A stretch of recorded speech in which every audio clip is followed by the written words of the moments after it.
Ikaduhang Domingo sa Kwaresma, Pebrero 28, 2021.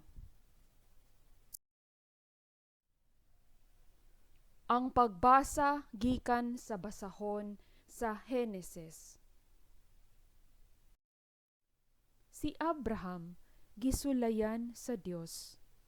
Gitawag siya sa Dios nga nag-ingon, Abraham, ug siya mitubag, ania ako. Miingon ang Dios, dad-a si Isaak, ang bugtong mong anak, nga imong gihigugma, ug lakaw ngadto sa yuta sa Morea. Ihalad siya pinaagi sa pagsunog didto sa bukid nga itudlo ko kanimo.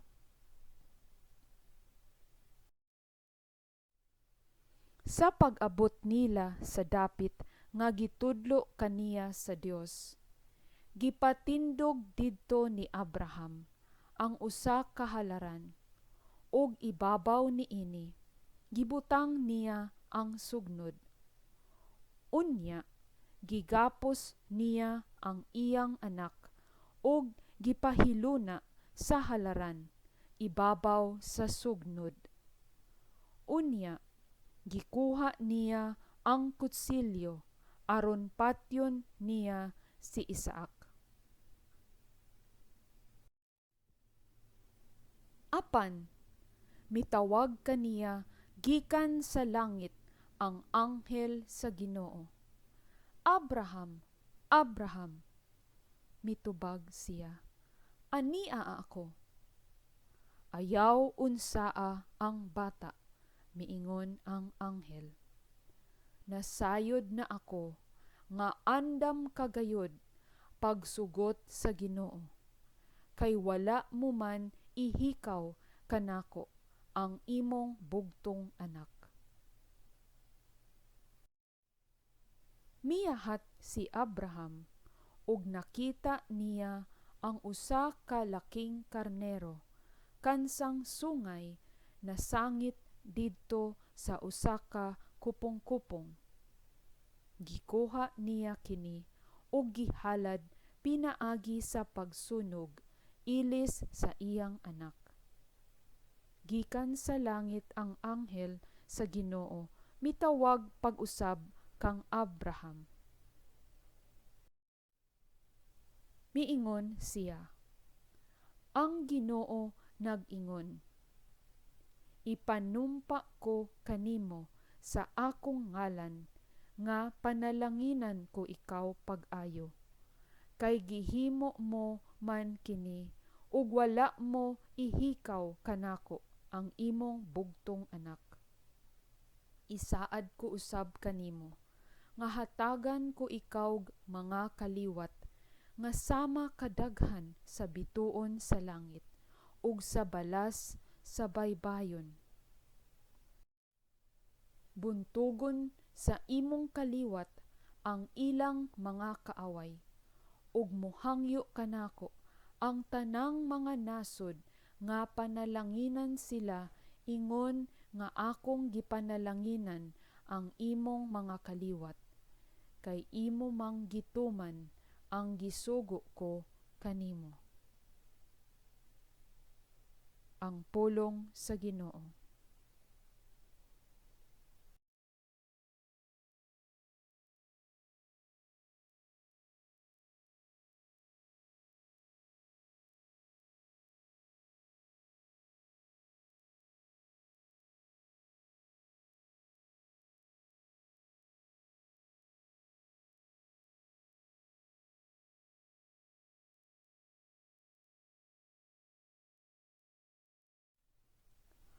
Mulakaw ako sa atubangan sa Ginoo, diha sa yuta sa mga buhi.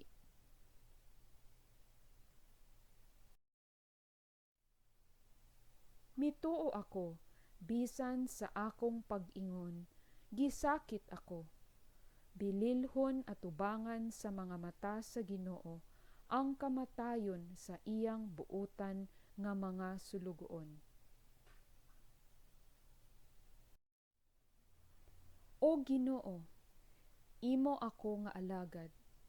Imo ako nga alagad, ang anak sa imong sulugoong babaye. Imong gilugti ang akong mga talikala. Kanimo akong ihalad ang sakripisyo sa pasalamat, ug sangpiton ko ang ngalan sa Ginoo. Tumanon ko ang akong mga panaad ngadto sa Ginoo sa atubangan sa tibuok niyang lungsod, diha sa mga hawanan sa balay sa Ginoo, sa imong taliwala, o Jerusalem.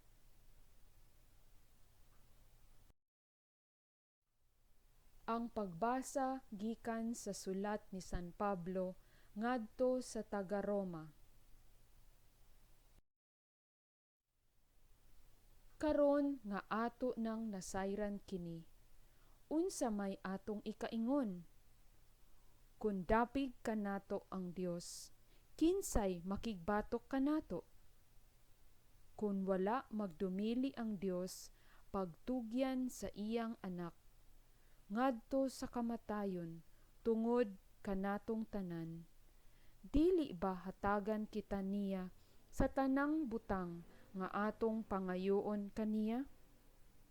Kinsay mangahas pagsumbong sa mga piniling katawhan sa Dios? Ang Dios mismo nag-ila kanila nga walay sala.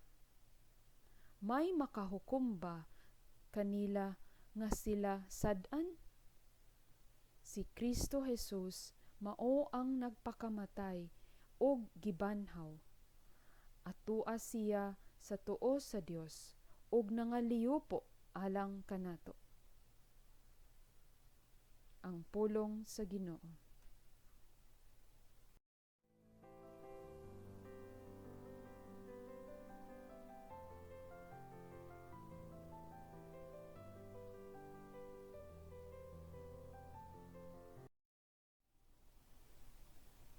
Kinutlo gikan sa Ebanghelyo sumala ni San Marcos.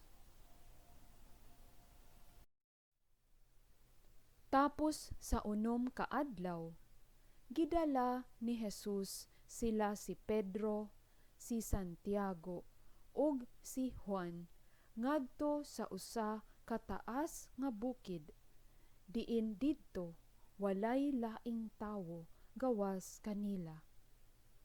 Ug samtang nagtan-aw sila kang Jesus, nausab ang iyang panagway, ug ang iyang bisti migilak sa hilabihang kaputi. Walay bisan kinsa sa tibuok kalibutan nga makapaputi sama niini. Unya, nakita sa tulo ka tinun-an si Elias ug si Moises nga nakigsulti kang Jesus. Ug miingon si Pedro kang Jesus, "Magtutudlo, maayo nga ania kita dinhi. Maghimo kami og tulo ka payag, usa alang kanimo, usa alang kang Moises, ug ang usa alang kang Elias." Nakaingon siya niini kay wala siya mahibalo kun unsay iyang isulti, sanglit nangalisang man sila. Unya, dihay panganod nga mitungha ug gilandungan sila niini.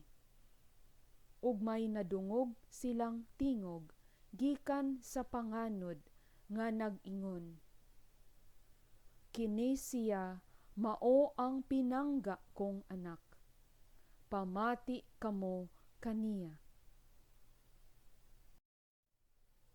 Milingi-lingi sila pagdali, apan wala sila'y nakitang tawo gawas lamang kang Jesus.